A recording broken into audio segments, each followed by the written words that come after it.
Welcome to the Haunted Log Midnight Theater presents Cloak and Dagger. Ran on NBC from May 7th, 1950 to October 22nd, 1950. There were only 25 episodes created and only 22 available.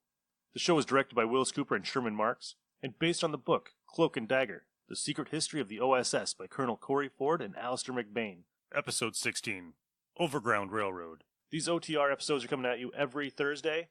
If you like it, subscribe. If you don't, give me an email. All right, bye. Are you willing to undertake a dangerous mission behind the enemy lines, knowing you may never return alive?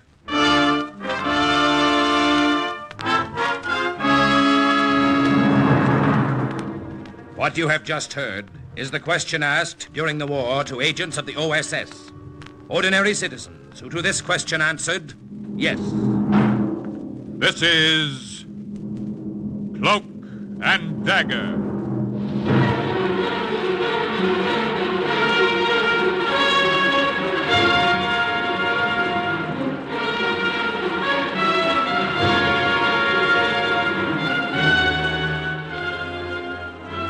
Black warfare, espionage, international intrigue. These are the weapons of the OSS. In tonight's episode, Overground Railroad, the part of Lieutenant Fontaine, OSS agent who helped thousands of American airmen escape to safety, is played by Les Tremaine. The story is suggested by actual incidents recorded in the Washington files of the Office of Strategic Services. A story that can now be told.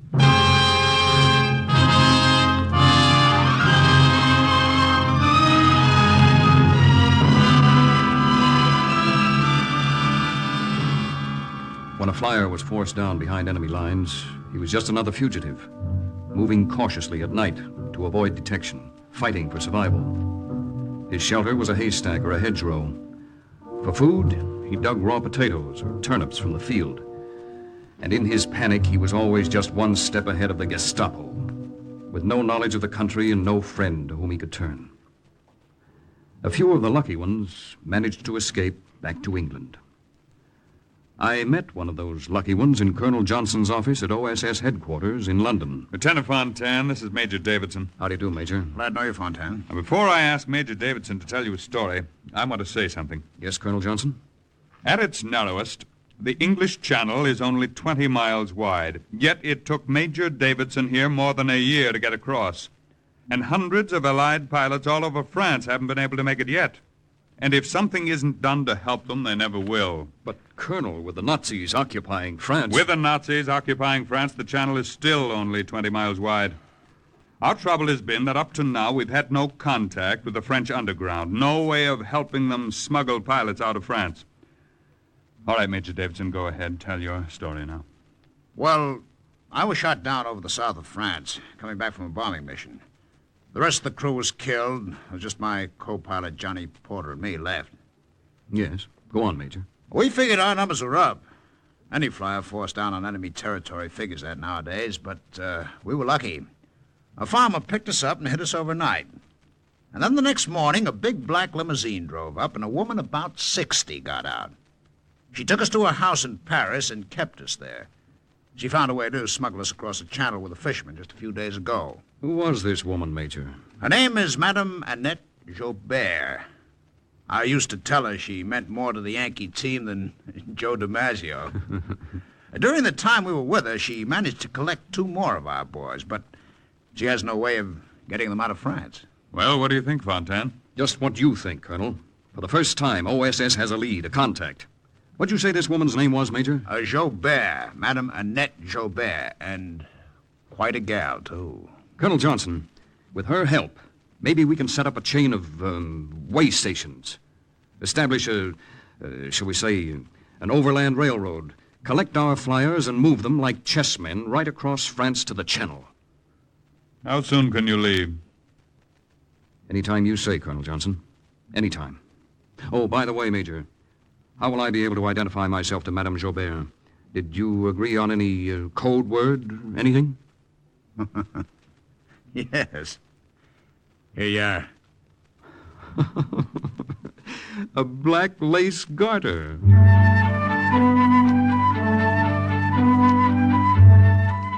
I left London a few days later and landed the next morning on the coast of France. A disguised fishing boat let me off, and I made my way to Paris undetected. It was spring, 1944. I was going to know April in Paris, but not the way any American tourist before the war had known it. The red dawn was touching the roofs of Paris and the golden dome of the Pantheon. Most of the city was still dreaming of other, better springtimes before the Germans came. Then the city started to wake up.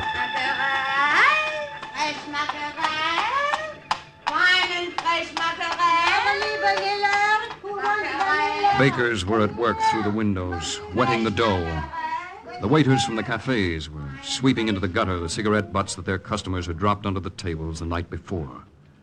For a few minutes, it was the Paris my mother had talked about. And then an official Nazi car turned the corner, and I knew that everything had changed.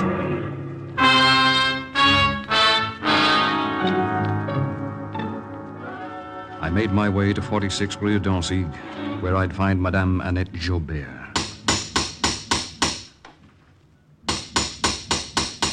Madame Jobert! Madame Jobert! What are you doing making all that racket so early in the morning? People are still trying to sleep here. Well, I'm sorry. I'm looking for Madame Annette Jobert. This is her house, isn't it? Oui, it is her house. Did you see her go out this morning? Do you think I have nothing better to do than keep an account of her comings and goings? But I did not see her go out this morning, and I have not seen her go out any morning for a week. She has moved. Moved? If you'll take the trouble to look, you'll see the windows are all boarded up. Madame! Madame, please! I've got to locate her. I'm her nephew. Ask her good friends, the Germans, where she is. Go to the Gestapo. Oh, wait a minute, please! I was up a blind alley. I had come to Paris because I had a contact. Now the contact was gone.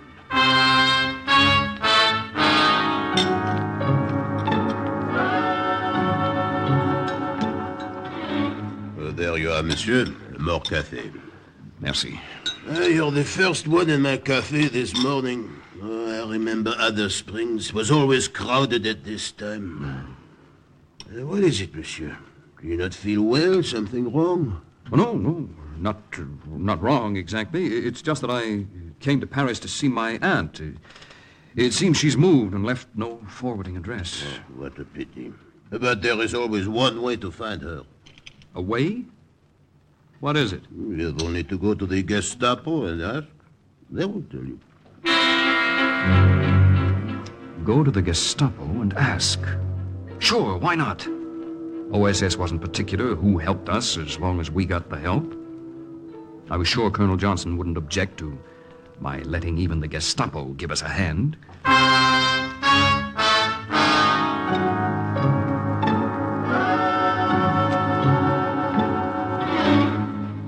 I beg your pardon. The Count is here on the phone. Wait a minute. I'm sorry. Ja, Herr Kommandant. Ja, augenblicklich. Für augenblicklich, ja, ich werde augenblicklich einen Eilboten rüberschicken. Jawohl, Herr Kommandant, jawohl. Now, what is it? What do you want? I would like some information. What kind of information? I arrived from south of France this morning. I came to visit my aunt, only I discovered when I got here that she had moved. Well, what do you want us to do about it? Well, I merely request her change of address. I felt certain it would be in the records of the Gestapo. Natürlich is in our records. The address or change of address of anyone in Paris is listed with us. What's the name of your aunt? Jobert. Madame Annette Jobert, Sergeant. Mm-hmm. Yeah, let me see your papers. Oh, yes. Here you are. Mm-hmm. These papers of yours intrigue me. Never seen any like them before. Is something wrong with them? Wrong? No. On the contrary, they are filled out extremely accurately. Usually one thing or another is omitted. I congratulate you on your thoroughness. Thank you, Sergeant. Thank you. Herr Commandant, there is a Frenchman at the front desk who is trying to locate his aunt, Madame Annette Jobert. Ja, Commandant. Jawohl, I'll send him in. Thank you. Thank you very much, Sergeant. Wait, one other thing. Your suitcase. What? My suitcase? No one is allowed past this desk without having his luggage or packages checked. Put your suitcase up here and open it.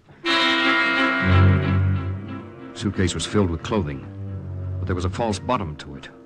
And in the false bottom was a shortwave radio. If the sergeant accidentally pushed the button that would reveal the radio... What are you so slow about? Here, give me that suitcase. Oh, yeah. Ach, donnerwetter, das ist schwer. What do you have in it, rocks? Well, no, it's All right, never mind, just open it. Yes. There, you see? Just personal articles. Yeah. So I see. Do you think I expected you to walk into Gestapo headquarters with a time bomb or a shortwave radio in your suitcase, perhaps? That's just routine. I must check up everything. All right, go ahead. Commandant's office is right down the hall. First door you come to on the right.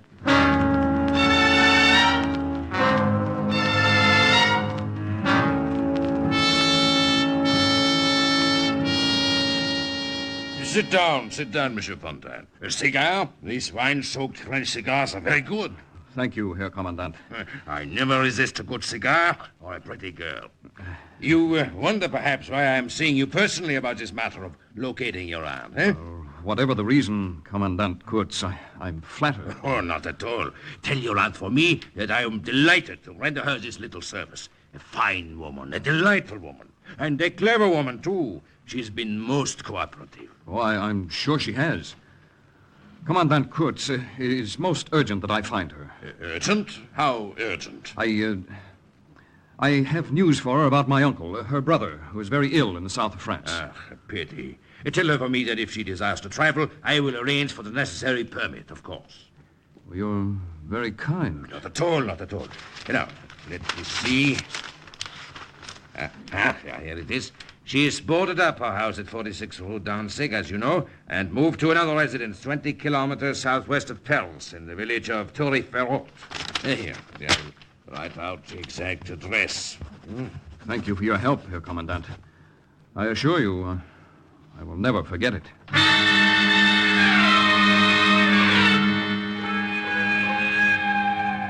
I took a train to the village of Tourry-Ferraud, and all the way I kept thinking about Madame Jobert. The German High Command evidently considered her one of the most important collaborationists. We considered her our most important contact with the French underground.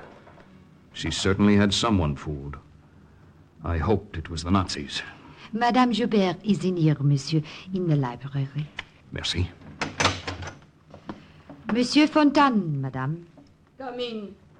Come in. Cecile, you may go and close the door. Oui, madame.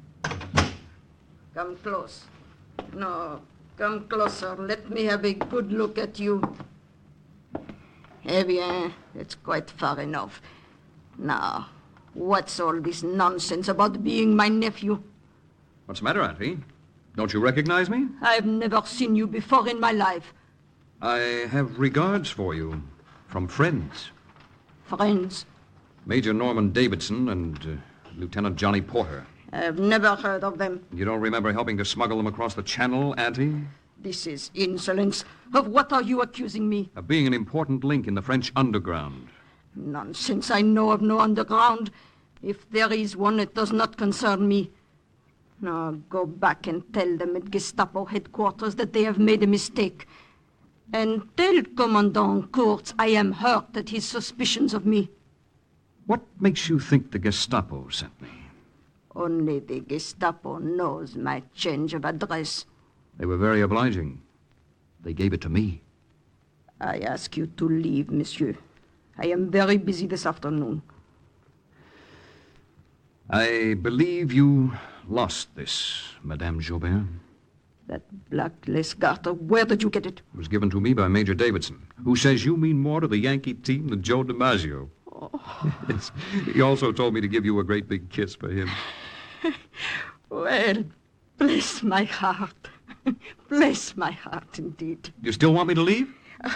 You are as fresh as all Americans. Sit down, sit down. Thank you. So you just walked in and asked the Gestapo. Oh, stupid swine. Oh, I'd like to see their faces if they knew. Oh, come, Madame Joubert. Is that a way to talk? They think very highly of you. Which is just what I want them to think. Where are the other 2 pilots now, Madame? I deposited them in a monastery in the south for safety. Mm-hmm. But I have no way to get them to the channel. Look, Madame Joubert. Oui. Perhaps you and I can establish a chain of way stations, safe houses across France. Then the OSS can collect the hundreds of flyers who were shot down, and you can send them back to safety. Yes, but how could I do that without help, without a way to contact England? I have a radio in the suitcase. Oh, very well. In the morning, we will drive to the monastery. The monks there are friendly. They would be more than glad, I'm sure, to let us use that as a base to start operations. Oh, great. That's wonderful, Madame Joubert. You had a kiss for me from Major Davidson. Where is it?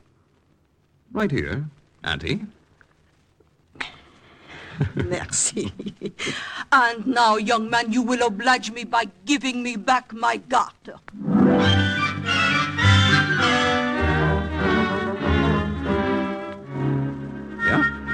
Yeah, she was quite a girl, all right, Madame Joubert. She gave me a suite of rooms to myself, got me a chauffeur's uniform, decided my name should be Claude. And in the morning, we set out for the monastery. Yes, Lieutenant Fontaine. Claude, that is just what we will do. Yes. OSS will furnish each member of an air crew with detailed escape maps when they are briefed in England, pinpointing the friendly areas on the route of every mission. Do you think these safe houses will be difficult to set up? Oh, not too difficult, I think. I know already of the home of a sympathetic parish priest, a church, a school, a farmhouse, and I have many wealthy friends who will be willing, I am sure. Why are you slowing down? Nazi guard wants me to stop. Don't worry, I have all the necessary permits. Halt! Let me see your permit to travel. Here you are. This is a great inconvenience. I will report it to my friend Commandant Kurtz. Commandant Kurtz? Ach, ja.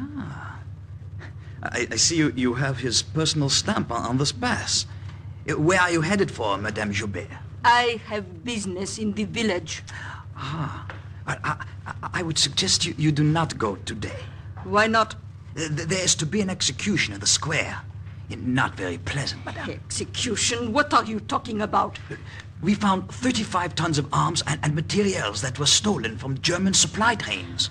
Found all that? Where? In the monastery. The monastery? I cannot believe that. Yeah, but it is true. And today they will be shot. 5 of them. I see. Claude, continue. You may go if you like, but it will not be very pleasant. Claude, continue. Oui, madame.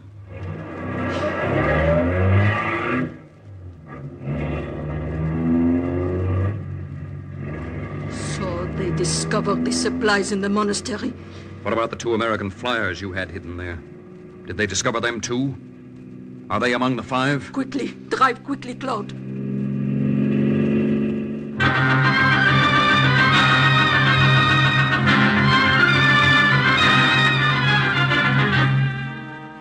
We reached the square, parked the car, and got out. The people were huddled in little whispering groups. At the far end of the square stood the monastery, and lined up at the wall were 5 monks, their heads lowered, their hands fingering the crosses around their necks. Facing them was a Nazi firing squad. Madame Joubert grabbed my arm. What are we to do? I don't think there's anything we can do. Shh! Let this be a lesson to you people of this village. This is what happens to those who fight against us. These 5 will be shot. The other monks from the monastery will be sent to Germany. You understand? Take a good look. Learn your lesson well. Ready? Aim! Fire!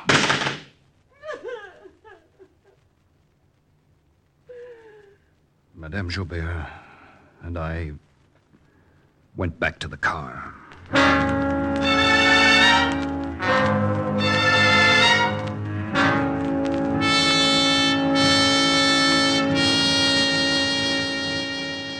But, Madame Joubert, if you drive back yourself, what'll the guard say who stopped us before? I am an excellent liar. I will simply tell him I went to see a sick relative and left you there to help. But... I must drive back immediately.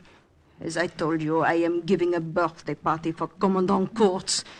I hope he does not live to see his next. Now, you go to the convent. It is only a few kilometers from here. You know what to do.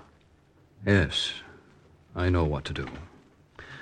Madame Joubert, what do you think happened to those 2 pilots who were hidden in the monastery? They were probably found and killed. But, Lieutenant Fontaine, we must go on with our plans. Some have been killed, but many can be saved. I said goodbye to her. She drove away. The convent of Our Sacred Lady was within walking distance. When I reached the gate, I saw an avenue of acacia trees leading to the great ornate iron door. The center panel formed the figure of the Virgin Mary. It was really spring in these gardens, a peaceful sanctuary in a war-ridden world.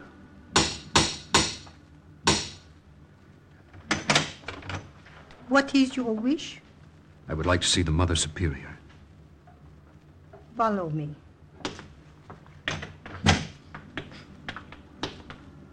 I followed the nun through the spacious hall. It was part vestry, part repository of art objects. The walls were hung with darkened old paintings of the Holy Family.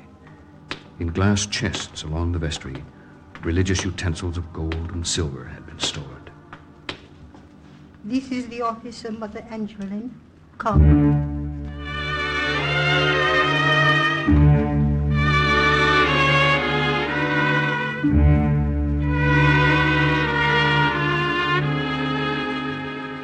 So you want me to let you use the convent of Our Sacred Lady as a base for your underground operations?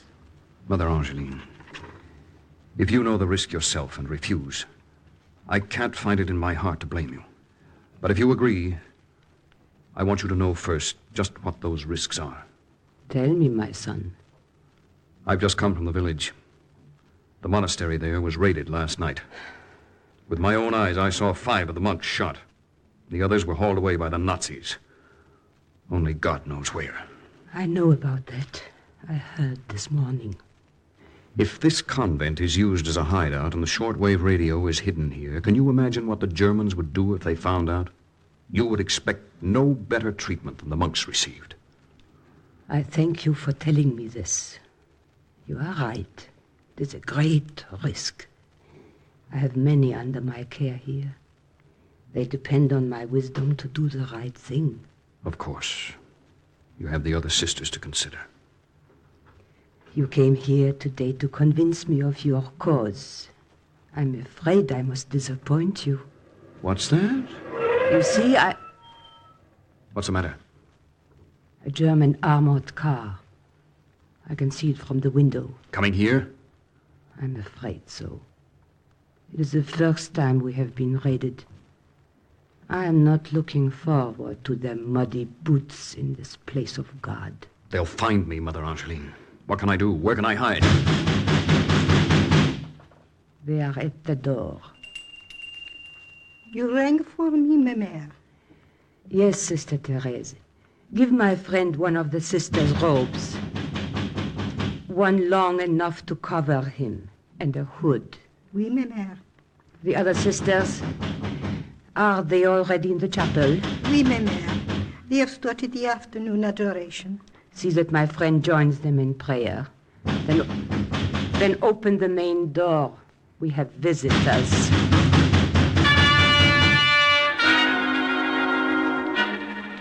I put the nun's robes over my suit and went with Sister Teresa to the chapel. I knelt with the others. About 20 benches divided by a middle aisle provided seats for the worshippers. At the far end of the room was a high pulpit. Many of the kneeling prayed with arms stretched out. symbolizing the form of the cross. The sister next to me clasped her hands, and on her ring finger was the silver emblem of a bride of Christ. They prayed almost silently. Hers were the only words I heard. O maternal power of the universe, Mother of divine grace, pray for us. Thou wisest Virgin, thou kindly Virgin, pray for us. Pray for the sick world.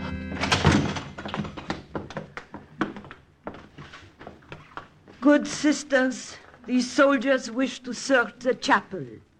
I must bow to their wishes and ask you to file back to your cells. Leave now quickly and quietly, please. My head lowered, the hood covering my face. I got into the line with the sisters. I bent my knees slightly so that the robes would cover the chauffeur's boots I was wearing. I lowered my head even more as I passed the SS Hauptmann, who was standing with his men next to the Mother Superior at the door. I regret the necessity of disturbing your prayer, Mother Angeline, but after the unfortunate incident in the monastery last night, I feel it is necessary. You may search this convent from top to bottom, as you are already doing. You will find nothing in this house of God to interest you, I'm sure. Hurry, sisters, hurry, back to your cells.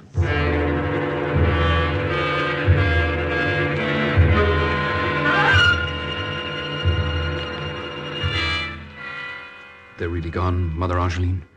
Of course, they found nothing here. You can take that robe off now. You look uncomfortable in it. Thank you for protecting me. I believe now. But we have not finished our conversation. Mother Angeline, you told me I could not convince you about our cause. You said you'd have to disappoint me. I took that as your answer. Let me consult two of the other sisters first. Wait. Oui, ma mère? Our two sisters, those in the sacristy. Send them here, please, Sister Celeste. A few minutes later, Sister Celeste returned, followed by the two other nuns. Their arms folded and heads lowered, they shuffled into the room. And then, all of a sudden, I noticed broad-toed army boots protruding beneath the long black dresses. One of the heads raised, and I saw that he needed a shave. Mother Angeline, I don't understand.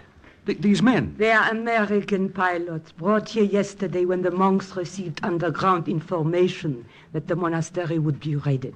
Major Kirstein, Captain Lewis. This is Lieutenant Fontaine of the OSS. OSS? That's great. Have you got a way of getting us out of France, Lieutenant? Yeah. Say, what happened to Madame Jobert? She all right? Yeah, she's all right. Mother Angeline, you led me to believe I wouldn't be able to convince you of our cause. Of course not, son. How could you, since I was already convinced?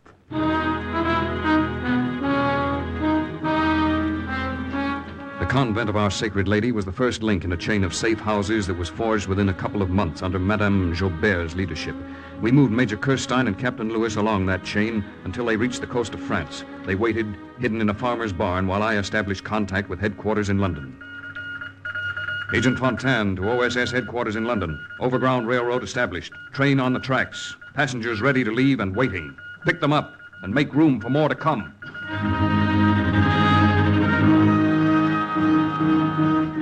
More did come. Over 2,000 more airmen who were shot down in occupied France rode the Overground Railroad established by Lieutenant Claude Fontaine to safety. Thus, once again, the report of another OSS agent closed with the words, Mission accomplished. Listen again next week for another true adventure from the files of the OSS on Cloak and Dagger.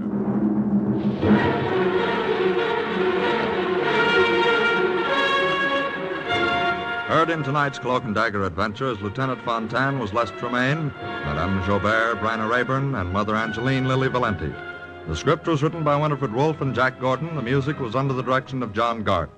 Sound effects by John Powers and Manny Siegel. Today's OSS adventure was based on the book Cloak and Dagger by Corey Ford and Alistair McBain. This program was produced by Louis G. Cowan. The National Broadcasting Company extends its heartiest congratulations to station WBEN, Buffalo.